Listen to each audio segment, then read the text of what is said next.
Vous suivez le journal français de la chaîne 54 Info Pacifique. Les titres qui dominent l'actualité. Des associations de médecins annoncent un arrêt de travail le 28 septembre pour réclamer la libération du docteur Jean Herbie Lafrance et de son frère Mogène McKinley ainsi que Bibiana Belizer qui se trouvaient également avec eux.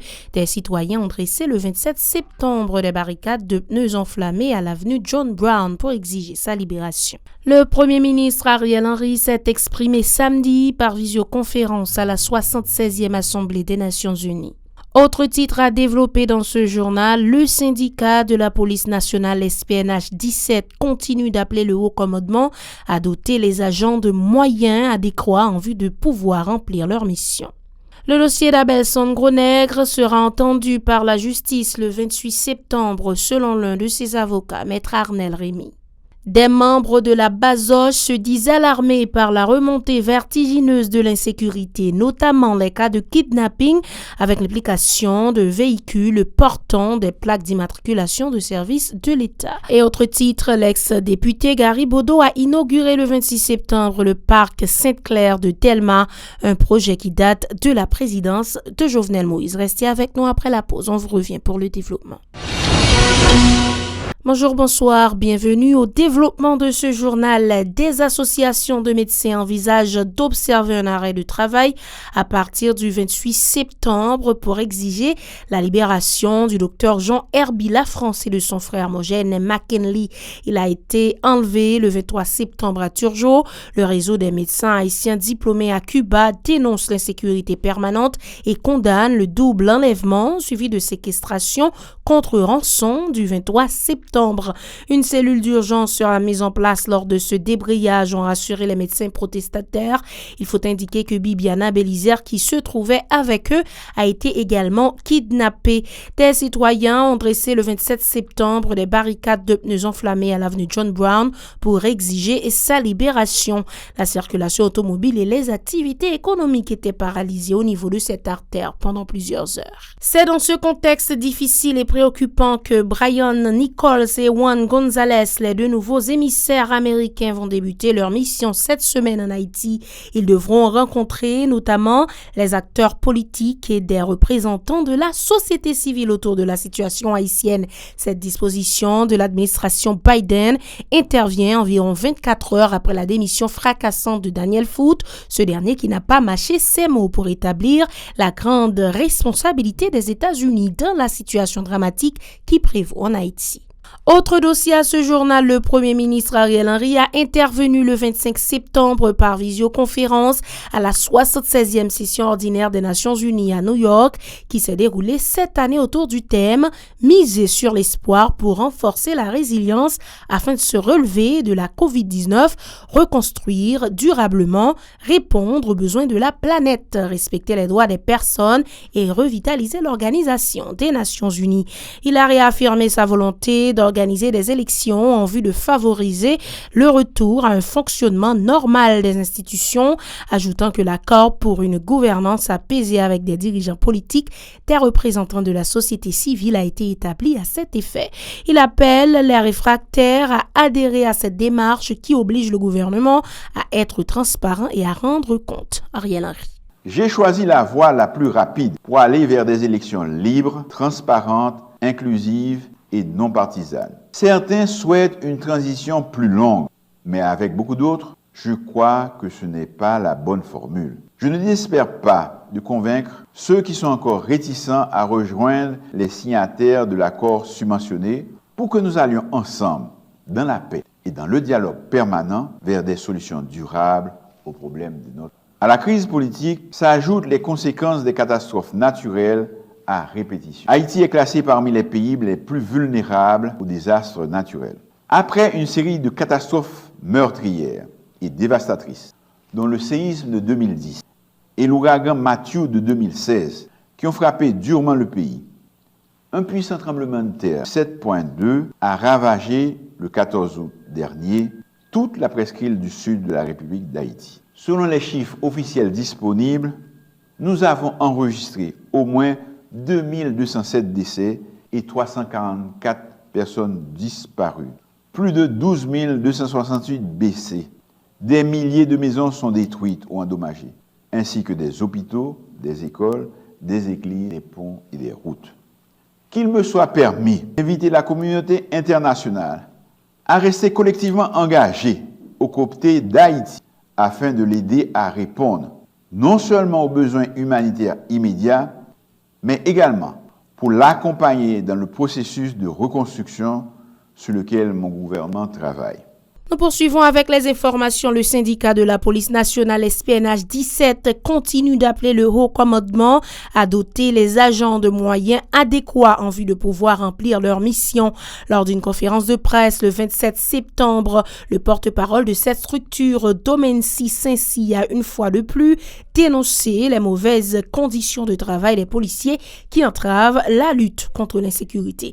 Écoutons ces propos recueillis par Aubert de Charles et Wilkins Moïse. Nous, SPNH, nous sentis nous à manger, de nous garder pendant 9 mois ça yo. Institution policière traînée dans la boue. Institution en perdu fierté, dignité. Avec un bon état-major qui vient, qui retire, éliminer même confiance population dans l'institution et confiance policier yo ak policier yo en dedans. Action ça yo, c'est une principale cause démoraliser institution démoralisée. C'est une principale cause qui démotive les policiers. C'est une principale cause qui fait les policiers ou sentir délala policiers pas content, yo pas d'accord ça que y a fait policiers, j'ai arrêté policiers et gens que y a des syndicats que yo même yo te foulé béton, yo prend la rue, yo marché à la direction générale pour demander pour gagner un syndicat dans tête institutionnelle. Pour sa part, Jean-Fritz Magny, l'un des avocats du SPNH 17, dénonce ce qu'il appelle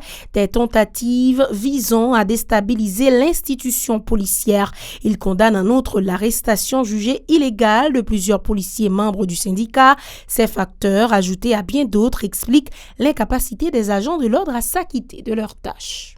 Nous toujours disons que le rôle de la police, c'est de gérer une population, d'administrer une population à travers deux fonctions principales, le service et le contrôle.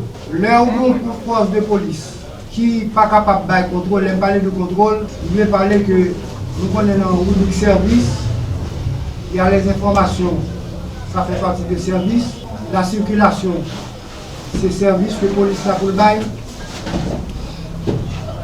La protection, c'est service, mais le contrôle là, on a parlé d'arrestation, on a parlé d'enquête, on a parlé de contravention, tout ça qui fait partie du contrôle là. Arnel Rémy, un autre défenseur de la cause des policiers, a abondé dans le même sens, ajoutant que le manque d'encadrement a des conséquences inéluctables sur le travail des agents. Il plaide en faveur d'une amélioration des conditions de vie des policiers. SPNH là pour qui ça? C'est pour demander aux responsables de la police d'améliorer les conditions de travail. Assurer que les policiers ont des bons traitements, bon équipement. Bandit, pas capable de mitrailler qui vont 10 fois comme 9 mm les policiers. C'est pas possible ça. Policiers pas capable de circuler pour machine que la fait patrouille là. Machine n'a pas de garde. C'est grave. Il y a deux kidnappeurs qui kidnappent un petit monde dans Jérémy pour cette machine kidnappeur avec 2 chevals. 2 chevals là. Ils kidnappent un petit monde sur 2 chevals. Commissaire va une machine. Maintenant le SPNH vient demander des machines pour qu'ils soient pas sécurité. Abelson Gonnet pour job. Il cassé, fini l'aller. Il maigri. Petit a crié, bon, Abelson connaît qu'il a tué tête qui est vraiment fini. Sous compte qui est? Sous contre l'histoire de la police. Le dossier d'Abelson Gros-Nègre sera entendu par la justice le 28 septembre. Selon l'un de ses avocats, Maître Arnel Rémy, il a indiqué qu'une action en habeas corpus sera également intentée auprès des instances concernées en vue d'obtenir la libération des autres détenus. Un extrait de ses propos au micro de Hirsch Résil et Wilkins Moïse. SPNH là pour qui ça? C'est pour demander aux responsables de la police d'améliorer les conditions de travail. Assurer que les policiers ont des bons traitements, bon équipement. Bandit, pas capable de mitrailler qui vont 10 fois comme 9 mm les policiers. C'est pas possible ça. Policiers pas capable de circuler pour machine que la fait patrouille là. Machine n'a pas de garde. C'est grave. Il y a 2 kidnappeurs qui kidnappent un petit monde dans Jérémy pour cette machine kidnappeur avec 2 chevals. 2 chevals là. Ils kidnappent un petit monde sur 2 chevals. Commissaire va une machine. Maintenant le SPNH vient demander des machines Pour qui sont pas sécurité? Abelson connaît pour job. Il cassé, fille l'aller, il maigri. Petit a crié bon Abelson connaît qu'il n'a tué tête qui comment fini. Sous compte qui est? Sous compte l'histoire de la police. Pour sa part, maître Marc-Antoine Maisonneuve a exprimé ses inquiétudes par rapport à la dégradation de l'environnement sécuritaire du pays. Il dit déplorer la multiplication des cas de kidnapping à un rythme effréné dans la métropolitaine de Port-au-Prince. Pour Marc-Antoine Maisonneuve, la situation est préoccupante du fait de l'implication de véhicules portant des plaques d'immatriculation de l'État dans la plupart des cas d'enlèvement. On l'écoute. Que journée de là, dans ça qu'a fait dans le pays, la prolifération kidnapping, l'ambiance insécurité, ou joindre complicité en pile acteurs, ou joindre passivité en pile acteurs, et que face à une telle situation, la population est obligée d'assumer ses responsabilités. L'homme nous l'oblige d'assumer responsabilité là, c'est-à-dire la question de désobéissance civile, c'est une opportunité que nous supposons considérer. Et par là, nous demandons à toute population, parce que dans le cabinet là, il y a un mot d'ordre, il y a un mot de balance. Nous demandons à toute population pour nous camper. L'ex-président de la Chambre des députés, Gary Bodo, a procédé le 26 septembre à l'inauguration du parc Sainte-Claire de la Petite Place Cazaux dans la commune de Delma. Il comprend notamment un terrain de football et de basketball. S'exprimant à l'occasion, l'ex-parlementaire a indiqué que ce projet date de la présidence de Jovenel Moïse. Cette initiative permettra à tous les citoyens de la communauté, particulièrement aux jeunes, de trouver les moyens de se recréer. Écoutons l'ex-président Gary Bodo au micro de Fortuné Ousias. Ça sont une initiative qui prend pendant 4 ans dans le Parlement. En plus, le monde ne comprend pas le job débuté. Débuté par magistrat. Donc, pays ça, même ça vous fait là, si pas de négociation politique, chantage, parlant pile, j'étais premier ministre, ça va pas fait là. Ça, négocier. C'est pas dégueter de cœur. Yo ba nous ça là parce que t'es une équipe qui te font campagne, la jeunesse d'Akadi t'es au centre de campagne ça. Et pas ça que mène ça là. Et grand pile jeune tout qui campent bon côté nous tout boy ici parce que des gens qui pas croire que nous a fait ça. Mettez tête ensemble pour gérer terrain. Gérer terrain veut dire permettre que toujours gain de l'eau dans toilette. Gérer terrain veut dire les gros puzzles qui manquaient dans terrain synthétique là que nous avons changé. Donc, il faut un bon comité qui là, qui travaille, viens jouer football là, viens faire activité nous là, viens louer terrain dans mes messieurs pour nous capable supporter ça qui est bon. Parce que même je ne fais ça aujourd'hui là, pour le rester pérenne, pour le rester exister, pour que dans 10 ans, dans 5 ans, nous venons là, si nous avons toujours joué un tapis à jouer, il faut que monsieur soit capable de faire nettoyage, il faut que monsieur Damio capable de faire espace là vivant. Pour sa part, le père Jean-Julien Ladouceur, qui a béni les lieux, dit encourager tous les citoyens à protéger cette œuvre et à assurer sa pérennité. On l'écoute. Nous avons gagné une grande occasion, ça. Jour que nous avons inauguré centre, ça, espace, ça, stade, ça. Côté, nous pourrons continuer comme monde, jeunes, adultes, enfants, travailler. Corps nous, travail physique nous. Nous reconnaître que ça n'a réalisé là, je dis, mandez-nous pour nous baisser bien bas devant mon Dieu. Les mêmes qui créent ciel, la terre et qui permettent que nous gagnons dans nous intelligence ça, qui sortit dans les mêmes, qui fait que nous travaillons espace ça. Pour Jean le tailler avant, est totalement différent qu'il y a, grâce certainement à l'intelligence nous. Et grâce tout à moyen que nous mettons pour ça. Donc, moment ça, c'est un moment d'action de grâce pour dire, mon Dieu, merci. Merci pour l'œuvre ça qui est réalisée, qui est finie et que nous avons inaugurée. Voilà, madame, monsieur, c'est la fin de ce journal. Merci de l'avoir suivi. Restez avec nous pour la suite de la programmation.